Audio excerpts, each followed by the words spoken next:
The Salvation Army's Outback Flying Service has long been a saviour in the bush, but a run-of-the-mill light airplane has hampered their efforts to help, especially during the wet season. They've added a helicopter to the fleet, and as Megan Woodward reports, it's already making a great deal of difference. Queensland's outback has been unforgiving in recent times. A decade-long drought, followed by ruthless rains, has had many a cattleman staring at the skies, wondering just what was going on up in Huey's office, as they say. But now, for the first time, there's something a little extra in the western skies that's offering hope and true blue Aussie help. The Salvation Army has long been a beacon of hope in the rugged landscapes of the north and northwest of the state. Certainly. The man on the land is isolated, and sometimes the Salvos is the only people that they see, and it is really crucial in a lot of times to have their presence available. Its Outback Flying Service was established in the 60s and now runs out of Mount Isa, servicing more than 800,000 square kilometres of Queensland's most remote areas. But up until recently, the service only had a fixed-wing aircraft to help the Flying Padre get from A to B. Well, the logistics that we're up against were the airstrips. If I landed on a lot of the airstrips with the plane, we weren't covered by insurance because they weren't registered airstrips, and also troubles with kangaroos and also the danger of having an accident in the aircraft. And during floods, access was impossible.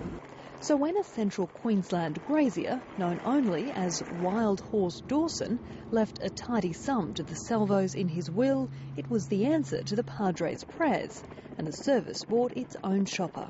Particularly in the Gulf, and the last 2 years, as you probably know, there's been a lot of rain up there, and it's been quite frustrating not being able to get out to those people, because we want to reach out to the people that need us most, and that's in the time of flood and hardship. One of the main issues to come out of the way the Northern Gulf flood of 2009 was handled was the fact that the mental health needs of isolated graziers weren't met within a bull's roar of what they should have been. Simon Steele says his new flying machine will change all of that. Just for example, about 2 months ago, I got out to a property that hadn't had food or hadn't had a food order or seen people since December. So that's a lot of months out in the bush, and they were really joyful to see us, and we brought out fresh fruit and vegetables and just had lunch with them. The new chopper won't just offer support in times of crisis, though.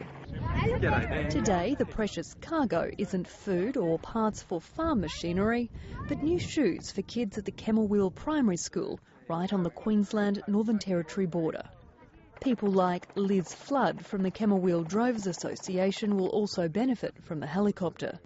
A long-time local of the northwest, she's all too aware of just how desperately the new aircraft was needed. Well, particularly the isolation of properties, and there's such big properties in this area. When it rains and they can't get from A to B, loneliness is a lot of keys, and I mean, not so much in this area, but like suicide on properties is becoming a big thing. And I think with the Salvos being able to get round a lot more of the places these days is helping a lot in this area in particular. The new helicopter signals a new frontier in the way services will be delivered to the outback by the Salvation Army. It's also a significant change of pace for the Steele family as well. A few short years ago, they were living in Tweed Heads, working on the water between Stradbroke Island and Moreton Island, and now they're here. It's a great opportunity to be working with the Salvation Army and to be able to be working in a position where we can be living out what we believe with our Christian faith, so helping people, and it's great to be able to see the landscape and fly out to properties and experience such an iconic way of life, I guess.